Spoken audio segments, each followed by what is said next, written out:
যে বাবা মার জন্য তার নিজের সন্তান এত সুন্দর স্মৃতি আর এত সুন্দর দুনিয়ার বুকে এমন করে মিনি তাজমহল বানিয়ে রেখে যেতে পারে, সেই সন্তানের জন্য দোয়া না করে পারা যায় না। আসসালামু আলাইকুম, সবাই কেমন আছেন? আপনারা তো অনেকেই জানেন আমি গুয়াহাটিতে থাকি। আর এর আশেপাশে ভালো ভালো যে স্মৃতি নিদর্শন, ভালো যেগুলো ঐতিহ্যবাহী অনেক সুন্দর সুন্দর লোকেশন বা জায়গা আছে, আমি আপনাদের সাথে ভিডিওতে শেয়ার করি। আর আশা করি আমার ভিডিওটা আজকে একটু অন্যরকম হবে। আজকাল ভাবা যায় না যে বাচ্চারা তাদের মা বাবাকে একটা চিপস, একটু চানাচুর বা বাদাম দিতেই কত না তাদের হেজিটেটে ভুগতে হয়। আর যে সন্তান মা বাবার জন্য এত কিছু করে গেছে, তার জন্য রইল মন থেকে দোয়া, ভালোবাসা। ভাবছেন আমি আবার এগুলো কেন বলছি? আসলে গাইজ, আমি আপনাদেরকে যদি না শেয়ার করি, না দেখাই, তাহলে আপনারা কিছুই ভিডিওতে বুঝতে পারবেন না। আর আমি আজকে এমন একটা জায়গায় আপনাদেরকে নিয়ে যাব। আর যদি আমার ভিডিওটা আপনাদের ভালো লাগে, অবশ্যই তো সাথে থাকবেন, পেজের সাথে লাইক দিবেন, কমেন্টস করবেন। আর চলুন তাহলে কথা না বাড়িয়ে ভিডিওতে দেখতে থাকুন আমরা কোথায় যাই। আর আমি যে লোকেশনে যাচ্ছি সেটা আমার বাসা থেকে একেবারেই কাছে, মাত্র কয়েক মিনিট লাগে যেতে। বলতে বলতে একদম গলা কিন্তু শুকিয়ে গেছে। আর এখনই যদি গলা শুকিয়ে যায় তাহলে তো হবে না। এই সেই লোকেশান, আমি ওনার প্রতি শ্রদ্ধা রেখে বলছি। হ্যাঁ, এখানে যাওয়ার হচ্ছে এইটাই মেন গেট। আর আমরা এখন এখানে পৌঁছে গেছি। বলতে বলতে প্রায় কয়েক মিনিটই লেগে গেছে। আর আমি নেয়ার হকি স্টেডিয়াম এলাকায় থাকি, এখান থেকে এই সিজুবাড়ি আসছি। আর সিজুবাড়ি কিন্তু অনেক একটা উল্লেখযোগ্য জায়গা। আর এখানে আমি যে জিনিসটা আপনাদেরকে আকর্ষণীয় একটা জিনিস দেখাবো, অনেক সুন্দর, মাশাআল্লাহ, আলহামদুলিল্লাহ, এত সুন্দর একটা তাজমহল দেখাবো। এই সেই ঐতিহ্যবাহী তাজমহল, এত সুন্দর। আর এর ভিতরটাও আপনাদেরকে চতুর্পাশটা ঘুরে ঘুরে আপনাদের সাথে শেয়ার করব। নিশ্চয়ই কিন্তু আপনাদের ভালো লাগবে। আর যারা দূরে রয়েছেন, নিশ্চয়ই আমার ভিডিও দেখে অবশ্যই কমেন্টসে জানাবেন যে এই জায়গাটা কেমন লেগেছে আপনাদের কাছে। আর যদি আপনারা কেউ গুয়াহাটিতে বেড়াতে আসেন, অবশ্যই কিন্তু এই জায়গাতে এসে একবার ঘুরে যাবেন।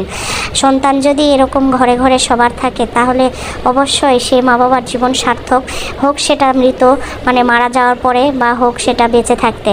আলহামদুলিল্লাহ, এতবার যে আলহামদুলিল্লাহ বলছি তার অবশ্যই একটা কারণ আছে। আর বলতে বলতে এই যে রাস্তাটা দেখছেন, এই রাস্তাটাই কিন্তু মেন রাস্তা এর ভিতরে যাওয়ার। আর আমি অনেকের মুখে শুনেছি এইগুলোতে, মানে এই ফাঁকা জায়গাগুলোতে অনেক নাকি গাছপালা লাগানো হবে এবং অনেক ডেকোরেশন করা হবে। যদিও এখনও কাজ শুরু হয়নি, বাকি রয়েছে, আর কিছুদিনের মধ্যেই নাকি এগুলো কাজ শুরু হয়ে যাবে। আমি এখন যে স্থানগুলো আপনাদেরকে দেখাচ্ছি, এটা হচ্ছে এটার নিচের স্থান, একটা ফাঁকা মাঠ, এগুলোতে কাজ শুরু হবে। আর এরপরে যে সামনের দিকটা দেখাচ্ছি, আমি ভিডিওতে কিন্তু আপনাদেরকে ভালোভাবে দেখাচ্ছি এবং আমি হেঁটে হেঁটে উপরে যাচ্ছি। এখন আমরা উপরে যাব। আর উপরে যাওয়ার আগে আপনাদেরকে ভিউটা দেখাবো, কত সুন্দর।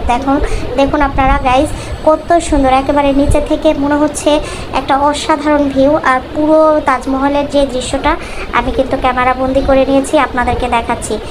আর এই উপরে ওঠার এটাই হচ্ছে মেন সিঁড়ি বেয়ে বেয়ে যেতে হবে। আপনারা আবার কিন্তু ভুলে বলেন না যে এটা হচ্ছে কি তাজমহল না, তো এটা আপনারা ধোঁকা দিয়েছেন। আসলে কিন্তু এটা সেই শাহজাহান সম্রাটের তাজমহল না, এটা ডক্টর জাকির হোসেন তার মা বাবাকে ভালোবেসে, তার মা বাবার স্মৃতিস্বরূপ উনি বানিয়ে গেছেন আমাদের সিজুবাড়ি গুয়াহাটিতে মিনি তাজমহল। আর এই মিনি তাজমহল এর ভিতরেই রয়েছে ওনাদের বাবা মার মাজার বা কবর, যেখানে ওনার বাবা মা সমাহিত রয়েছেন, চিরনিদ্রায়িত রয়েছেন।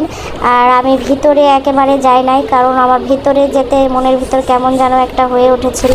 তবে আমি বাহির থেকে আপনাদেরকে ভিডিওতে কিন্তু সব কিছুই দেখাচ্ছি, ডিটেলস বলে দিচ্ছি। আর এখানে কিন্তু সব ধরনের মুসলমান, সব ধরনের, এক কথায় সব ধরনের ধর্মাবলম্বী মানুষেরাই এখানে আসেন, ভিজিট করেন। এখানে কারো আসার জন্য কোনো বাধা নেই। আর আজকালকার জামানায় ছেলে পেলে কিন্তু এখানে অনেক কিছুই ভিডিও করে, টিকটক করে। যাই হোক, আমি ক্যামেরা জুম করে উঁচা নিচা করে আপনাদেরকে দেখাচ্ছি, মানে ভিউটা আরও কত সুন্দর দেখায়। আর তাজমহলটা কিন্তু অনেক সুন্দর, মাশাআল্লাহ। যে সন্তান মা বাবার জন্য এত বড় নিদর্শন করে গেছেন, তাকে তো অবশ্যই ধন্যবাদ দেব, বলেন কি বলেন? আমি এই যে হাত দিয়ে আপনাদেরকে ভালো করে দেখাচ্ছি, বুঝিয়ে দিচ্ছি যে আবার এই যে এই পাশটা, এটা কিন্তু একদম পিছনের যে সাইডটা, এখান থেকেও কিন্তু সুন্দর দেখা যায়। আর আমি এরপরে আপনাদেরকে আরও সাইডগুলো ঘুরে ঘুরে দেখাবো। আবার ফাঁকা যে জায়গাগুলো রয়েছে, একটা খেলার মাঠ রয়েছে এখানে বিশাল বড়। আর আমি এই জায়গাতে এসেছিলাম বিকেলে, আমি দুই থেকে 4 বার অলরেডি চলে আসছি এখানে। এখানে আসলে সত্যি মনটা একদম ভরে যায়। আর এখানে দেখতে পাচ্ছেন আপনারা অনেক লোকজন। আর এখানে বাচ্চা কাচ্চাগুলো বল খেলছিল, বলছে আন্টি আপনি একটু আমাদের সাথে খেলবেন। আমি বললাম ঠিক আছে বাবু, তোমাদের সাথে আমিও খেলবো। এই তো আবারও যেই কথা সেই কাজ, বাচ্চারা কোনো আবদার করলে সেটা কি আমি রাখবো না, কেমন হয়। আর এরপরে এই স্মৃতিগুলো রাখার জন্য, এই স্মৃতিটা রাখার জন্য একটা সেলফি বন্দি করে নিলাম। আমার বাচ্চা, আমার মানে উনি আর আমার জামাই মেয়ে সবাই মিলে একটা সেলফি উঠে নিলাম।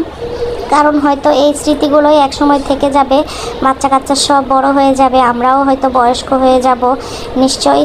আর এই দিনগুলো ফিরে আসবে না, হয়তো এই স্মৃতিটা একসময় আমাদেরকে অনেক কিছু মনে করিয়ে দিবে, সেই জন্য এই সেলফি বন্দি করে রাখলাম। আর এত সুন্দর একটা জায়গায় কার না ভালো লাগে, আপনাদেরও নিশ্চয়ই ভালো লাগবে অবশ্যই। আর আপনারা তো অবশ্যই আমার ভিডিওতে লাইক দিবেন, আর আমার ইউটিউব পেজের সাথে থাকবেন, ফেসবুক পেজের সাথে থাকবেন।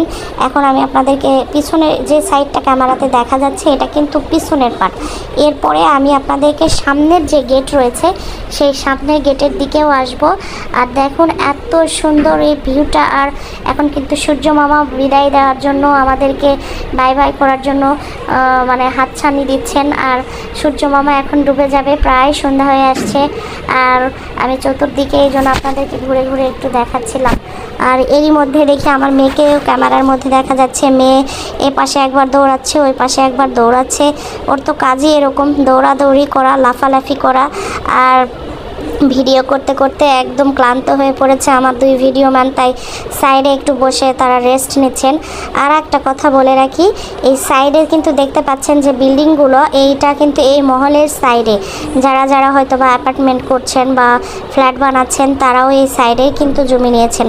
আর সাইডে কিন্তু অনেক জায়গা এখনও ফাঁকা আছে, যেগুলো এখানকার মানে আরও সৌন্দর্য বাড়ানোর জন্য সাইডে অনেক কাজ হবে। আর এই যে ভিডিওর এটা হচ্ছে একেবারে লাস্টের দিক, এইদিকেও নাকি গেট খোলা থাকে সব সময়। আর আমাকে আজকে বলেছে আপনি চাইলে ভিতরে যেতে পারেন, আমার জন্য উন্মুক্ত করে দিয়েছেন, যেহেতু আমি ভিডিওতে কাজ করি। কিন্তু আমি বলেছি না, ঠিক আছে আমি বাহির থেকে নিব, আমি ভিতরে যাব না। আর বাহির থেকে আমার কাছে অনেকটা কমফোর্ট মনে হয়েছে আর সুন্দর লাগছে, এই জন্যই আমি বাহির থেকে আপনাদেরকে ভিডিওটা বারবার করে দেখাচ্ছি। আর আশা করি আপনাদেরও দেখতে ভালো লাগতেছে, কি বলেন। আর এর মাথার উপরে অনেক কয়টা গম্বুজ রয়েছে। আর আবারও গলা একদম মানে শুকিয়ে গেছে, বলতে বলতে মানে বলা যেন শেষই হয় না বাবা, অনেক কথা। যাই হোক, এখানে আসলে তো সবারই ভালো লাগবে। এই যে এটা হচ্ছে একেবারে পিছনের পার্ট, পিছনের যে অংশটা, বিল্ডিংটা কিন্তু, তাজমহলটা কিন্তু একেবারে ছোট না। আপনাদের কাছে মনে হচ্ছে যে একটা ছোট্ট তাজমহল, আবার মনে হয় মাথা খারাপ। আসলে আমার কিন্তু মাথা খারাপ না, এটা কিন্তু কোনো শাহজাহানের, সেই সম্রাট শাহজাহানের তাজমহল না। এটা বাবা মার স্মৃতি হিসেবে ডক্টর জাকির স্যার এখানে করে গেছেন। আমি আবারও বলছি, ডক্টর জাকির স্যার তার মা বাবার জন্য করে গেছেন এই তাজমহলটা। সত্যি এত অসাধারণ। আর ওনার প্রতি অনেক ভালোবাসা, শ্রদ্ধা রইল। উনি যেহেতু এখন মনে হয় সিজু বাড়িতে থাকেন না। আর বলতে বলতে গাইজ আমি কিন্তু সামনের দিকে চলে এসেছি, বললাম আপনাদেরকে সামনে নিয়ে যাবো, এটাই হচ্ছে সেই সামনের পার্ট। আর এই তো ভিডিও প্রায় শেষে এসেছি। সবাই ভালো থাকবেন আর বেশি করে লাইক দেবেন। আল্লাহ হাফেজ।